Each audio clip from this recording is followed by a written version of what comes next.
everyone. This week in reading, we will be reading a book called On Sea Turtle Patrol and doing different activities with it.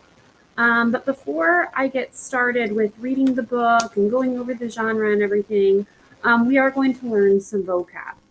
Now, with this vocab, you'll be doing an activity. So I'm going to help you set it up while I teach what the vocab words are. You're going to need your reading notebook. So if you want to pause the video right now and go grab it, now would be the time. So once you have your reading notebook, you're going to open to the next blank page. You want to make sure that you're keeping everything organized, okay? And this is how you would set up your notebook page. So let's first just put like a little title up here so that we can stay organized and make sure that we know which vocabulary words or which section we are working with this week. So just up here real small so I have enough room, I'm going to write vocab for On Sea Turtle Patrol. That's the title of a book, so I'm going to underline it because whenever we're talking about a book, we underline it rather than put it in quotation marks or anything to show this is the title. Okay, so go ahead and use this time and put this heading up here. If you need to pause it throughout this explanation, please feel free. Now with my notebook page, I am going to, well, let me see how many vocab words I have. 1, 2, 3, 4, 5, 6, 7, 8. Okay. So what you're going to do is we're going to make something called a Frayer model for our vocabulary words. And that's going to involve quite a bit of space for every word that we talk about today. So what I'm going to have you do is split your paper in half with just a horizontal line like that. And in the middle of each of these rectangles that you're going to have, you're going to write the vocab word, and I'll show you what to do with that later. So our first word is going to be obsessed. So you're going to write it in the middle of this section up here, and you're going to circle it.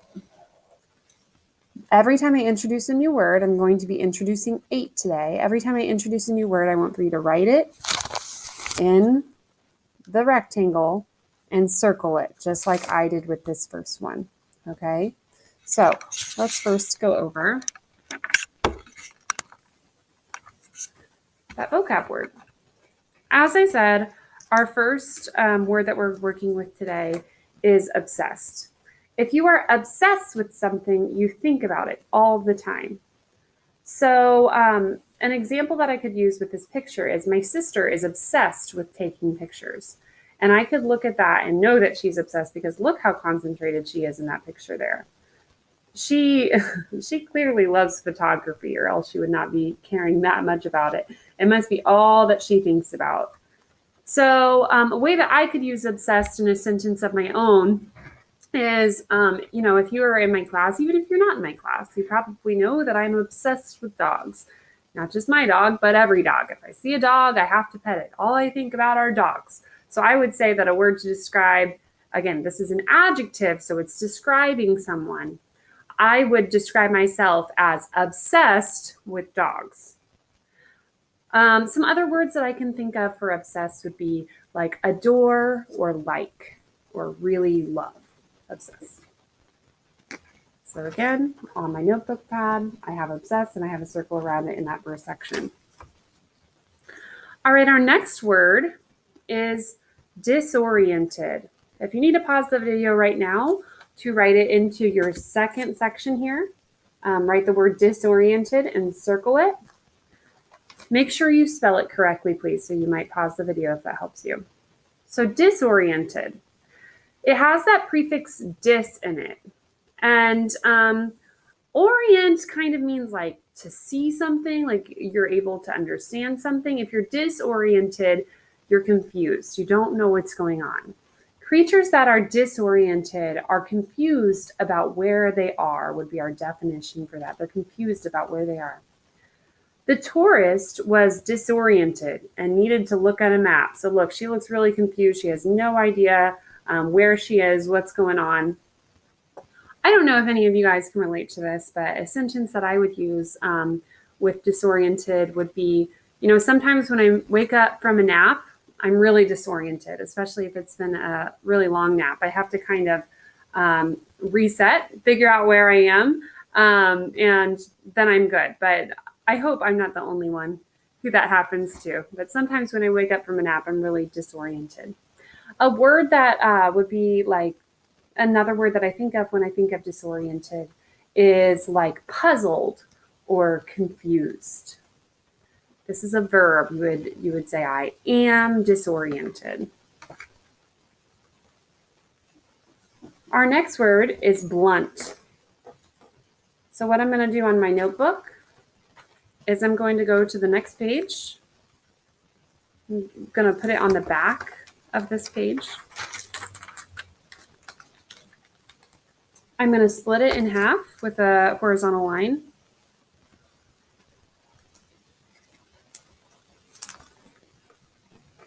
And on that top section here, I'm going to write the word blunt and circle it.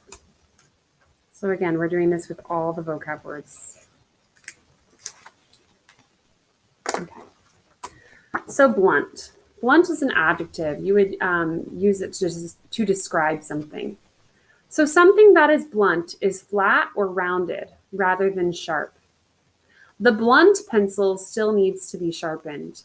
By looking at this picture, I can tell that the blunt pencil is this one right here. Look at that tip of that pencil. It is not very sharp. It's very blunt. A sentence that I could think of to use with the word blunt I'm thinking of like sides of something that aren't sharp. For example, these are kids' scissors. They're made for kids. And one of the reasons I can tell that these are made for kids is because if you look at the tip there, if I'm putting my finger right here, that tip is not very sharp. Just the tip right there is not very sharp, because they design them so that if kids are, running around being crazy, it's less likely that they're going to hurt someone with these. So this has kind of a blunt tip right there. Words that I can think of that go along with the word blunt would be like really dull, unsharpened. Okay, our next word, again, write it down and circle it in the middle of a rectangle, is recruiting. Recruiting is a verb. It's something that you do. So if you are recruiting people, you are asking them to help do something. So Akari began recruiting her friends to help collect canned goods for the food drive. So she's trying to get her friends excited about it, trying to get them wanting to do it. She's asking them nicely, maybe asking for a favor. If you're recruiting something, you're trying to get them to do it. So if you're in my class, there have been times where I'll say, I'm doing this right now. Is there anyone who could help me to, organize this thing, organize the back table, whatever it is? I'm looking around and I'm seeing, is there anyone who wants to do this, who's excited about it? How can I get them excited about it? That would be recruiting. So other words that come to my mind when I think of the word recruiting would be like, you hire someone, you sign up someone for something. Our next word is appointed. Now, this kind of goes along with the word recruiting, so don't get these confused, and I'll show you a way to differentiate between the two. But appointed is a verb. It's something that you do. If you are appointed to a job, you are assigned it. You are assigned to or chosen for it. So I recruit people. I try and get some people excited about doing something. And then let's say a lot of people raise their hand to want to do something for me in the classroom.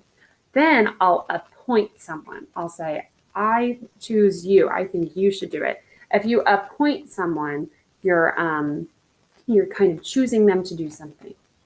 So this boy was appointed as the caretaker for the classroom plants. He was chosen to do something. He was chosen for the task. So a sentence that I would use with the word appointed would be like, you guys are appointed to a classroom job at the beginning of every quarter. And that's something that I chose for you to do, or Miss Woodruff chose for you to do. Lots of people were recruited for that job. They were,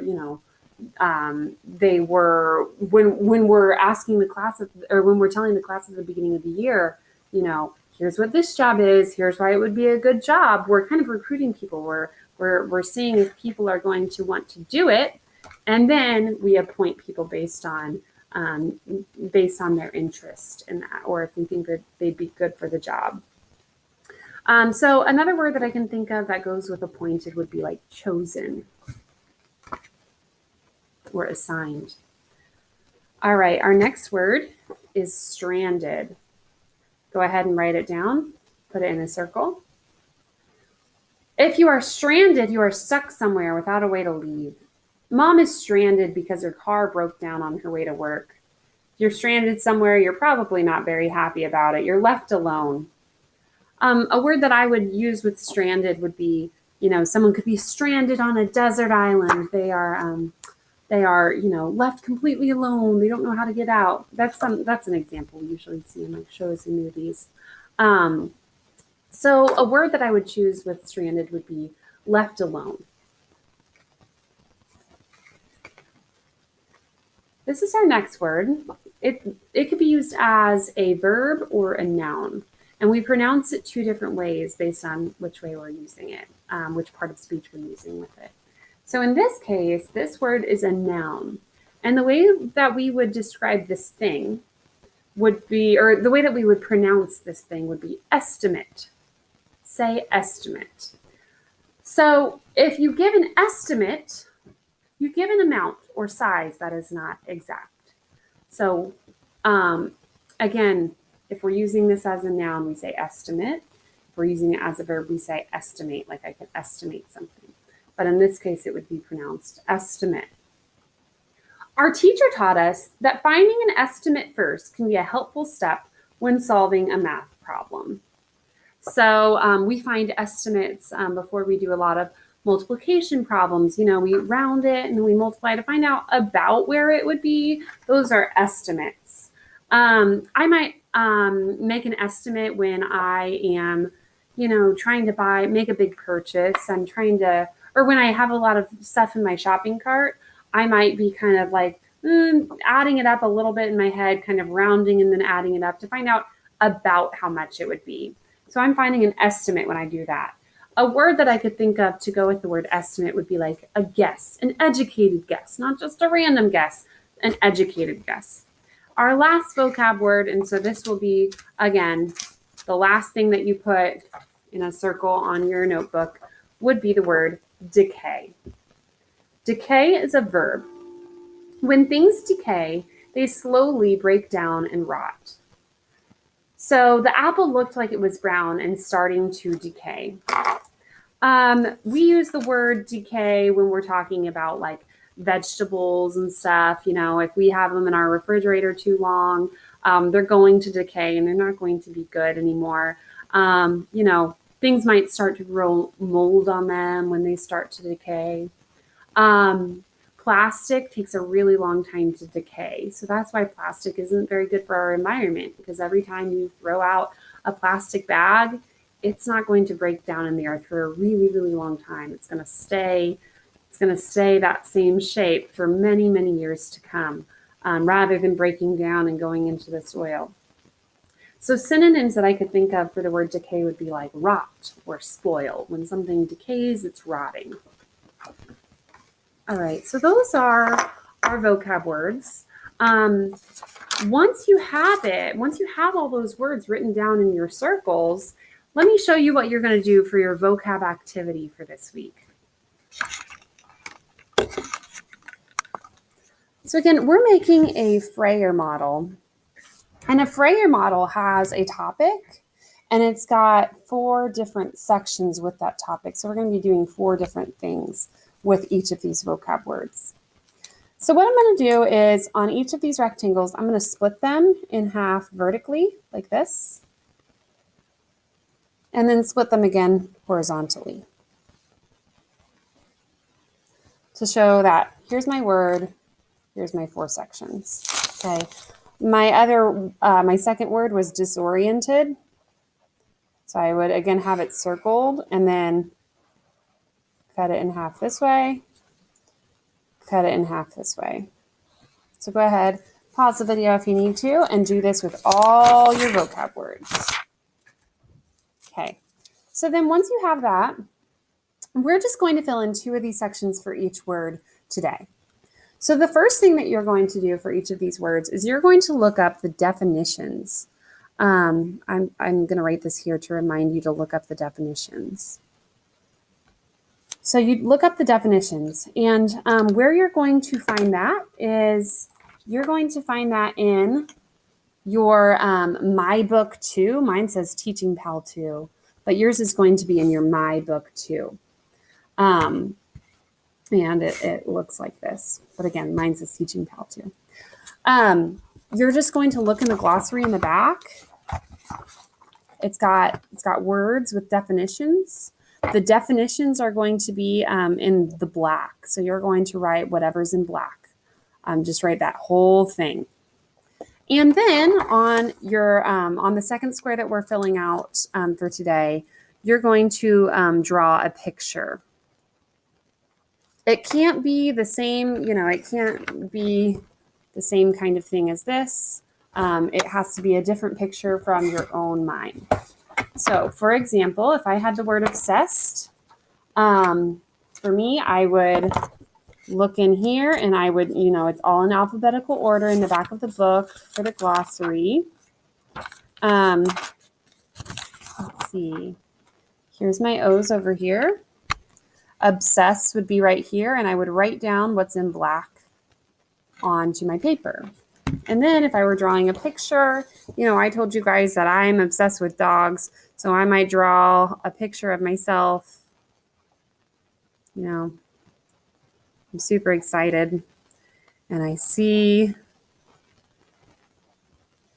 a dog. I know this is just a gorgeous picture. So there's a dog. And I could also, I want to be descriptive with my pictures. So I might have if you're obsessed with something, you're always thinking about it. So in my head, I might also have some other pictures of dogs going on in my head. Have fun with it. Make sure that your pictures they can be poorly drawn like mine, but complete them to the best of complete them to the best of your ability. You don't have to color them or anything, but if you'd like to, that option is for you. So, but we do want to make sure that everyone can see, what it is. You don't want it to all be scribbles. So you're going to put the definition in a picture for all of your vocab words. I would put a definition in a picture for this one, and so on. All right, so that's your first assignment. So, like I said, this week we are working with problem and solution. For problem and solution can be found in everyday life, first of all. So let's just kind of go through some examples of that to help us understand what problem and solution is. So if I had this is a problem, right? This house is on fire.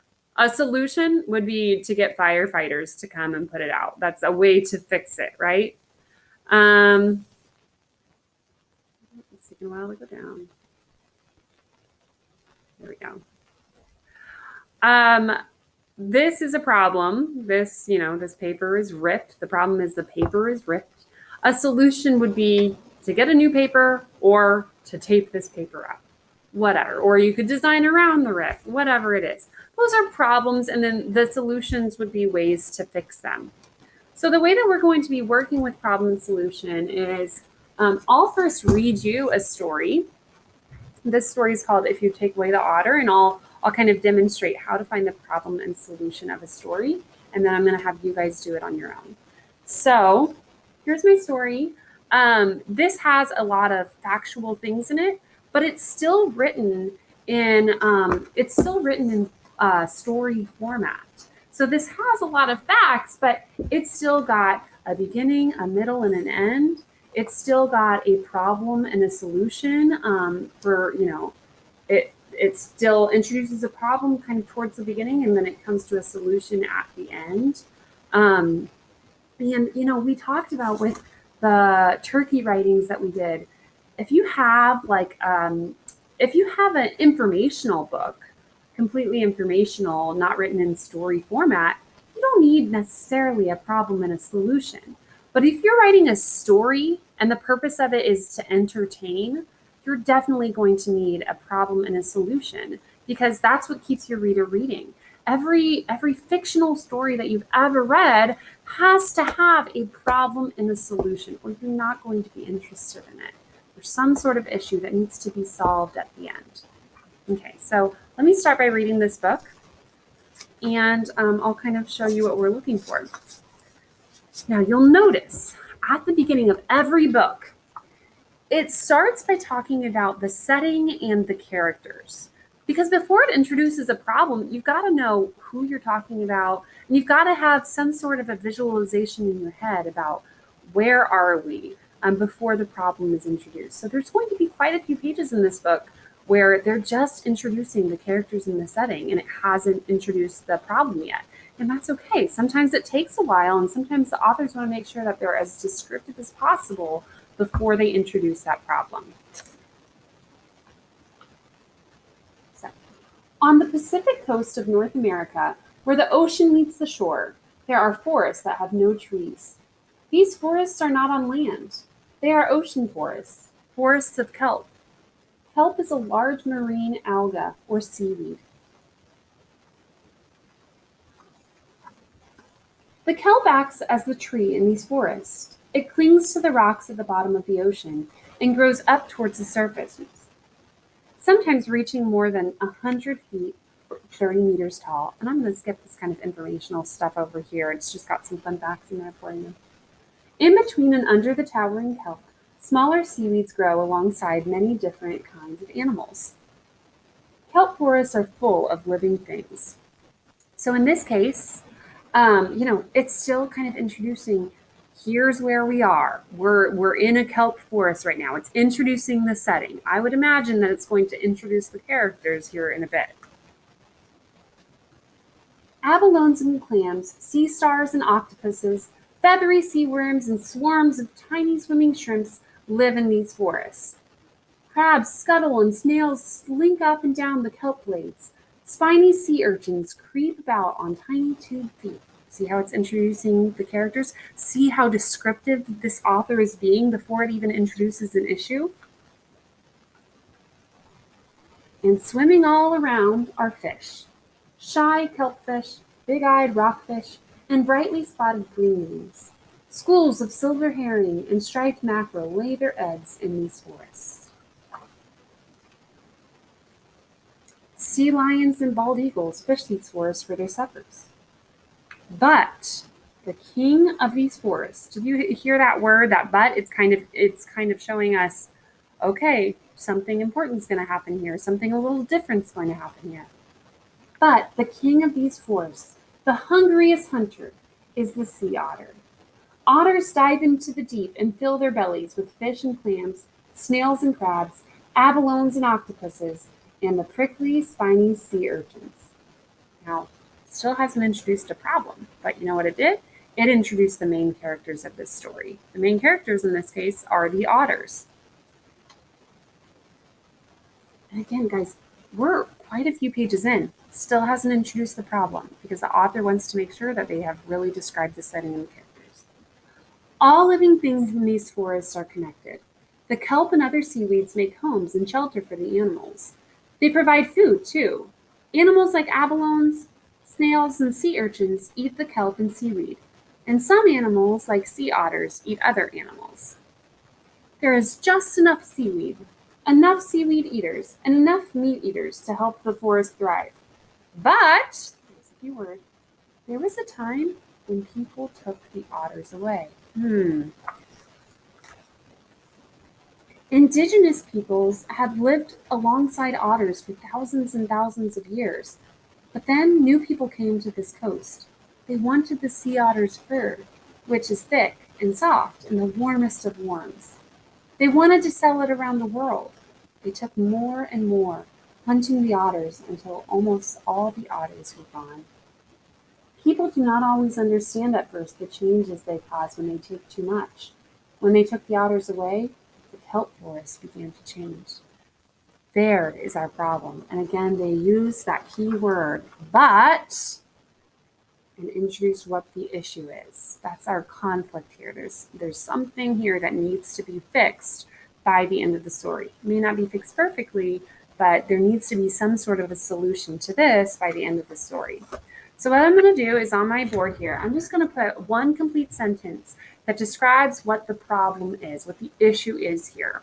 And a way that I could think of that is I could say,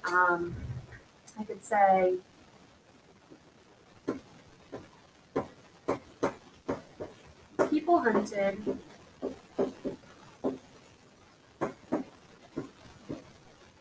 too many otters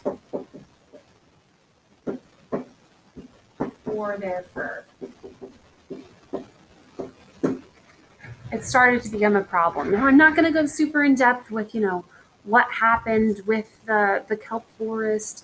I just need a simple sentence, one sentence. I don't want to add any ands here, any buts here. I just want to have one sentence with one predicate, or one subject, one predicate, and put it here. Don't make it too complicated, okay? So that's our issue that needs to be solved by the end of the story. Now, throughout the story, there's going to be things that happen which eventually lead us to our solution, but the solution isn't going to come until much later in the book, until towards the end of the book.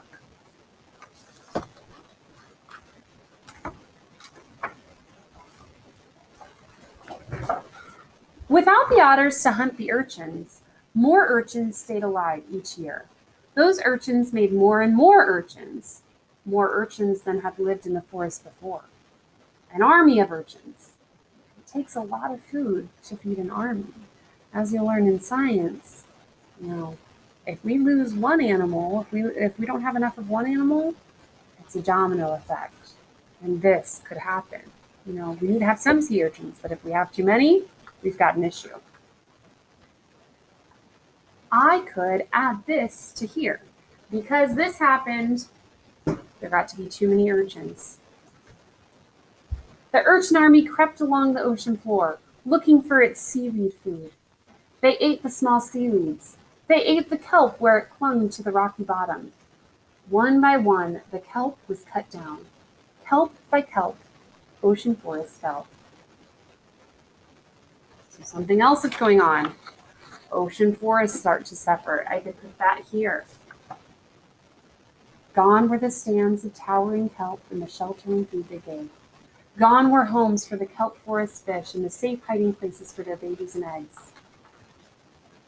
People do not always know at first why changes are happening beneath the waves, but they could see that otters were becoming harder and harder to find. And that made some people worry that the otters could disappear forever. So they made new laws to protect the few otters that were left. They had all this happening. They had all these problems happening. And then this is what they do. Let's see. Let's read on just a little bit and see if that's our solution. They might describe the solution a little bit more before they get to the end. And slowly, the otters began to come back. And the otters, those hungry hunters, attacked and ate the urchin armies. With fewer urchins creeping about, new kelp could once again grow tall, dancing in the waves. I'm going to stop there. You know what? Let me keep reading, and then we'll talk about that solution. Where the otters have come back, so have kelp forests. When people protected the sea otters, they protected the forests. Those forests are homes again for crabs and snails, sea worms and shrimps. They make safe places for the fish and their eggs. There is food for the seaweed eaters. There is food for the hunters. There is just enough of everything to help the kelp forests and all that depend on them thrive. And that's the end of our story. Now, like I said, there was that point where everything changed, where they found a solution to the issue. And that solution in this case, before, like right when everything started turning around and this problem started to go away, oops, the solution to that was they made laws to protect the otters. Now, stuff happened after that to help it be fixed. Or, I'm sorry, not to help it be fixed, but stuff happened after they introduced these new laws. You know, we started to see those urchins come back. But the problem was this, and the solution to that issue was this, and that's when everything changed. All right, so now what we're going to do is, like I said, we're going to read that other story, the one about sea turtles, another ecosystem that could be affected. And in that story, it's a realistic fiction story. Fiction means that it's not real. So let me show you guys just a little anchor chart here.